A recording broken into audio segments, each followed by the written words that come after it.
One team I will be betting on this year is the Washington football team. No doubt, no doubt. Great segue, great segue.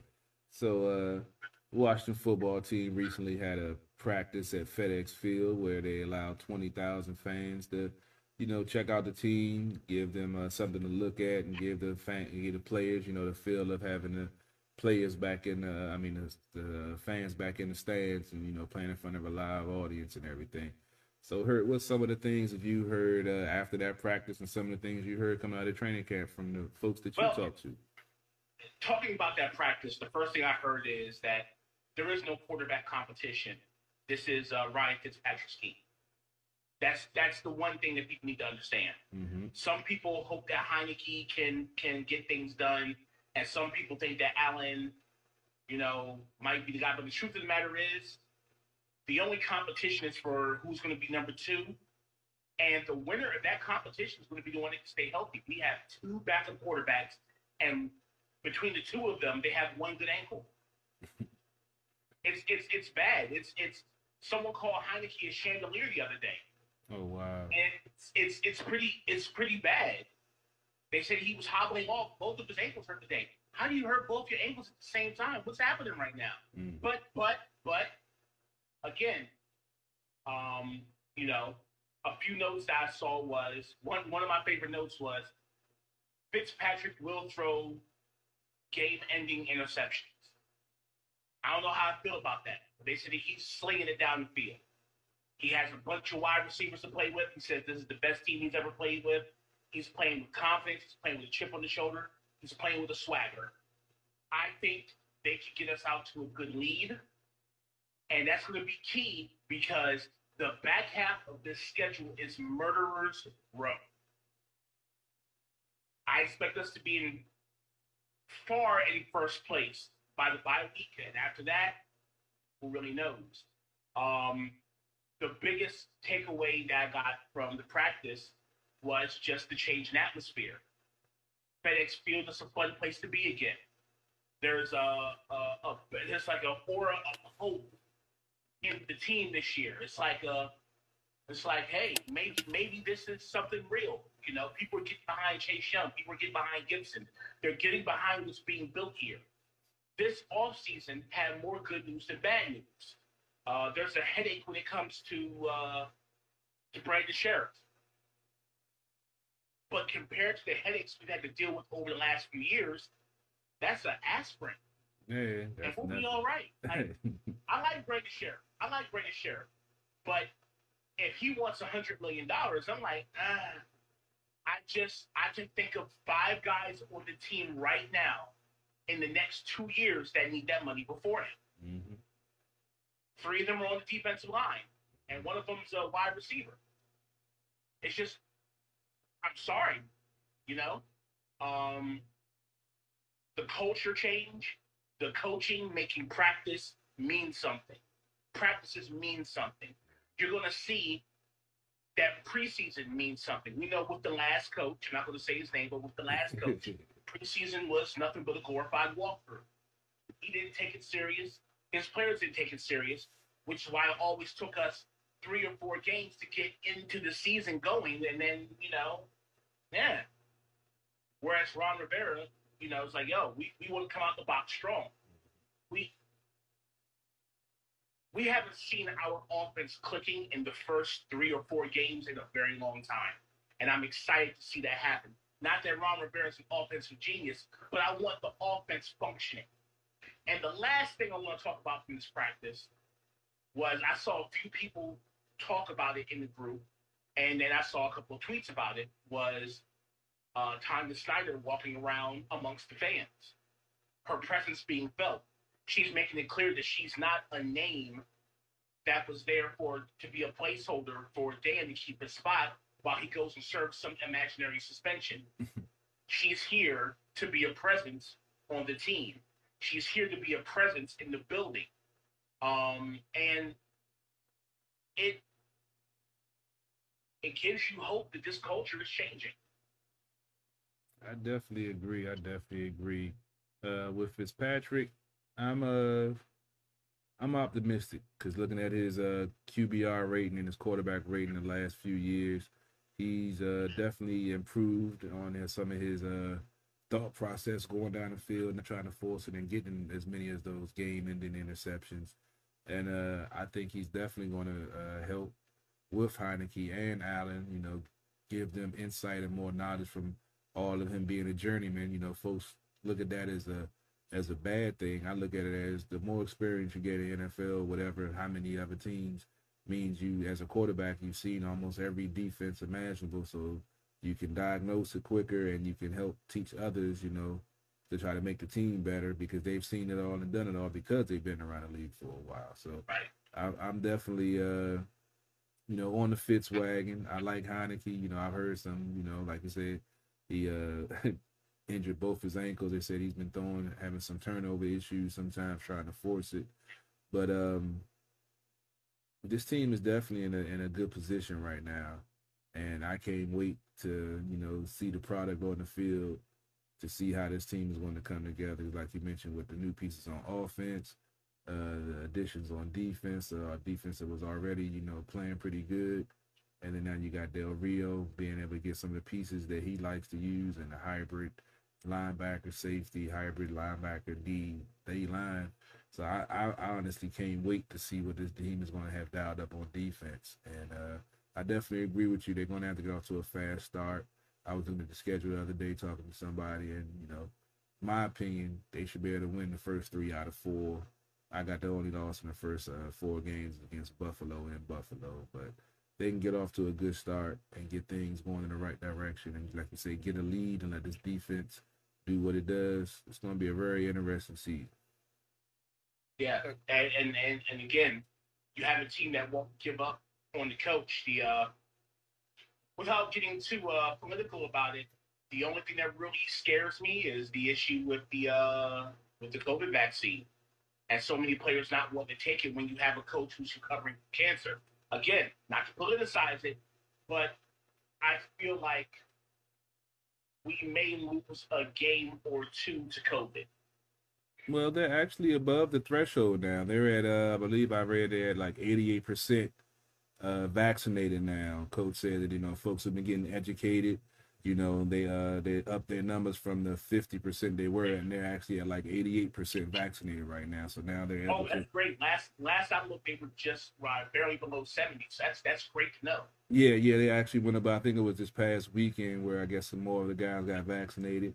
So now they can, be in the same meeting rooms and, still had the precautions. But now that since they got above the 85% threshold, now they're, can actually have their meetings together and do the stuff like other teams are doing now. So Coach said that, more folks are getting educated, more folks are getting vaccinated.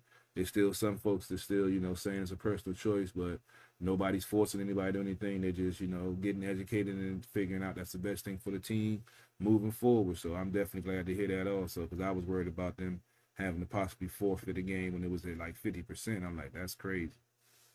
Yeah, and knowing our luck over the last few years, we'll end up forfeiting a game that was easily winnable. Not any game in the NFL is easily winnable, but we're not going to forfeit against Tampa Bay. We're going to forfeit against freaking Cincinnati or something like that. Yeah.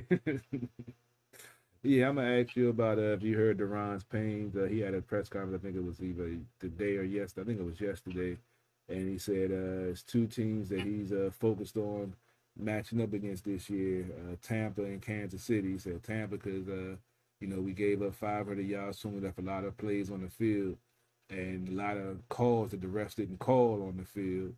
What did you take away from those comments from Deron that he still remember that game from last year and he's looking forward to week 14? It's a change in culture because it's been a while since we've had a team that's like, yo, we remember that last loss, let's go in there and do something about it and come out and start strong.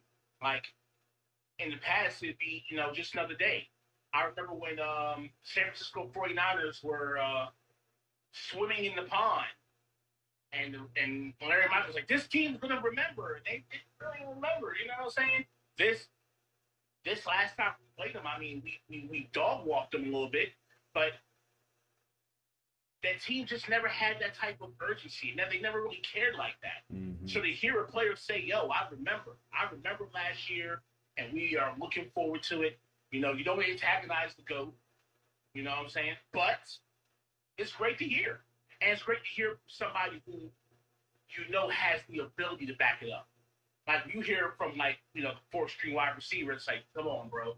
But a guy like Deron Payne saying it, you know that means in that game he's gonna be giving his all.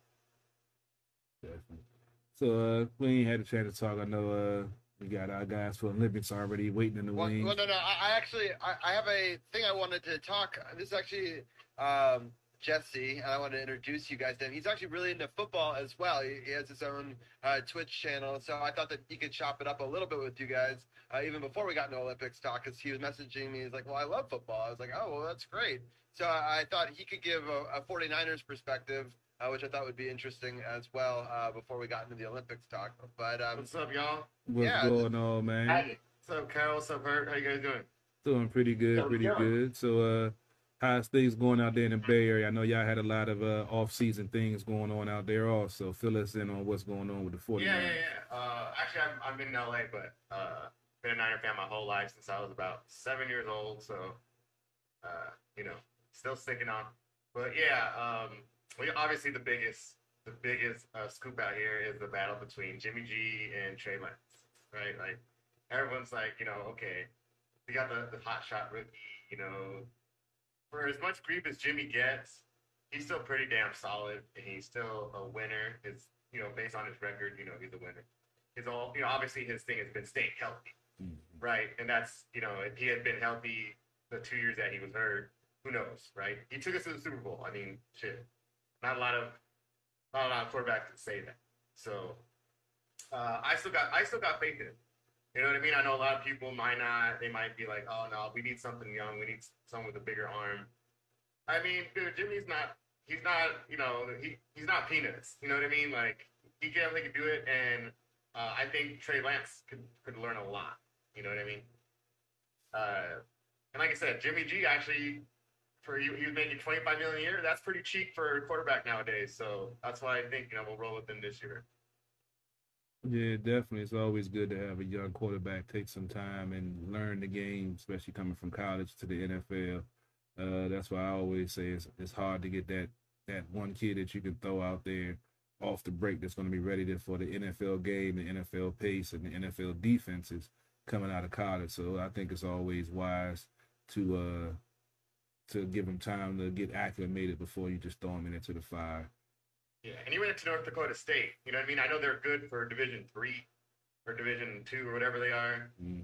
But man, I mean, that's North Dakota State, man. You're talking about the big boys over here. You know what I'm saying? Like, I like him. I think he's gonna be great. But I think, like you said, he needs a good year at least to like learn under a good pro like Jimmy G.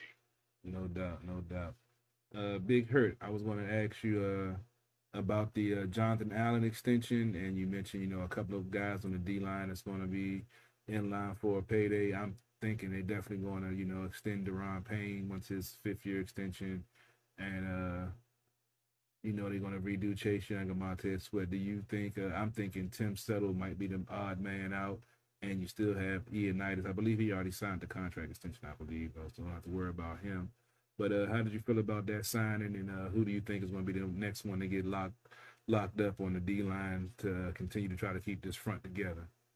Well, it just doesn't make any sense for anyone for Deron Payne, like the way the NFL contracts are structured, it doesn't make any sense for him to sign an extension until next year.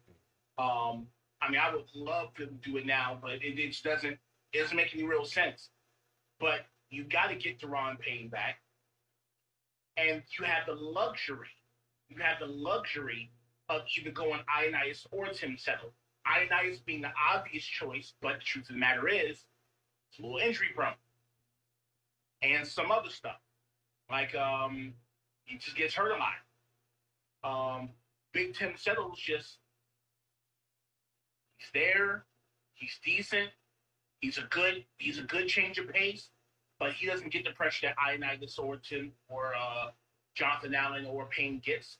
The thing about Jonathan Allen is he's also a leader in the locker room, so signing him to a long-term deal sends a signal to the rest of the team, like, you know, this guy, locker room leader, comes in, does the right things, says the right things. He just got locked up. If I do the right things, say the right things, also, I'm going to get what I'm worth.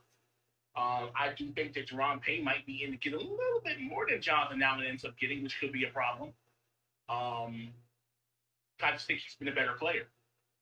And, people point to Ioannidis' stats, but, those stats are going to look different when he's playing every snap. He's getting hit every play.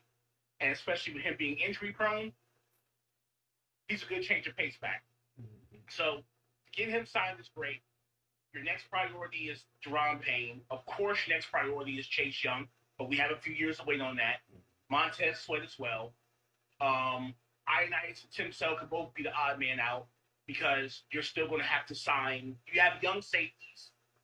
You don't have a cornerback that has to get locked up yet, but the hope is that one of these guys is going to have to get locked up. But the truth is, the better this defensive line is, the easier the job is for the cornerback. It's easier to plug and play just about any cornerback in, because the front lines get it done.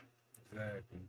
And the Redskins of old, the Washington football team of old, focus too much on the back end and not the front end. Yeah, it's definitely a new day, and I love the fact that the back end now is so talented, and with depth right now, there's going to be some tough cuts due to the talent that they have back there with Cam Curl. They say Collins is having a good camp. They say you signed Bobby McCain. They say the third round pick St. Juste is playing very well on the outside, where they actually might put Kendall Fuller at his strong suit, which is the slot corner. Yeah, if Kendall Fuller gets to go back to nickel, that defense might be a problem because he was never a great outside corner. Not here, not the few times they lined him up in Kansas City. He's a great nickel. You just can't overpay them. But if you have the luxury of putting him at nickel and running nickel, it's yeah. I can't wait to see. All right, let's get ready to. I gotta ask you what you're gonna be looking for Thursday night. Coach said that the ones are going to get in there, get some go. He wanted to see Fitzpatrick have some command of the offense, and the offense, dictate the pace. And he wanted to see what the defense is going to look like going up against somebody else. So what do you be looking for on Thursday night? I'm looking for effort. I'm looking for continuity. I'm looking for, timing. I don't expect Fitz to hit McLaurin for a 60-yard pass in the first play of the game, but I expect them to run some plays, some very generic plays. I expect them to look cleaner than it has in previous years. On the defense, I'm really hoping to see them really come out and make a statement. Like, yo, this is what everyone's going to have to deal with all year. I want them to get on as a unit. I want them to push. I want them to make quarterbacks look uncomfortable. I want them to pancake somebody. I want to see them hit somebody. I want to see that this team is showing us, their fans, their ticket holders, their ratings viewers, they're showing us like, yo, last year was not an anomaly. We're looking to improve and build on that. Definitely, I agree. I'll be looking for the same things. Before I let you get out of here, what you got going on, Big Hurt? Well, I really wanted to come back and do a sports podcast this year, but really I've been focusing on my lymphedema channel. For those of you who don't know, I have a channel called Life versus Lymphedema. It's on YouTube. Use the voice function because lymphedema is a hard word. Life versus Lymphedema. It's searchable now. And I'm basically just bringing lymphedema, which is the disease it's the buildup of fluid in any limb. If you've ever seen somebody with a giant forearm or somebody with a gigantic leg, it's the buildup of fluid over time that gets infected. Some people were born with it. Situations like mine came from an actual basketball accident. I'm just bringing awareness to it. I went looking for answers. It took me 6-7 years to get properly diagnosed. And I'm finding there are hundreds and thousands of people in the nation who deal with it who don't know what it is because they haven't been properly diagnosed. And I made like 1 or 2 videos, and the people reaching out to me telling me they didn't know what they had and what they were dealing with was overwhelming. So all of my energy is going into that this year. Sounds good, man. You know, people need information, and glad to have you out there putting the information out there, and educating the folks and seeing what they can do to try to rectify the situation once they get properly diagnosed. That's the whole key right there. Yeah. Kurt, send me a link to the channel when you get off of here, and I'll post it in my Twitch chat. And I've been watching it on YouTube, and but for some reason when I search my own channels, it's not popping up. But Okay. send me a link to it, and I'll let people know. But you are doing a good job with it. I saw some of your first videos got a bunch of views, so I know that people are interested in the subject. So I hope that you continue to bring light to it. Funny quick story. I'd only had the channel up for about 3 or 4 days. And I'm going to a lymphedema clinic now to get treated. So I've been negotiating with them to film inside the clinic. So the director calls me with her boss and a couple of associates all on like a conference call, and we're talking. And she's like, tell us about the channel and tell us about the link. And I'm sending it to them. And she goes, wow, your channel has 54 followers.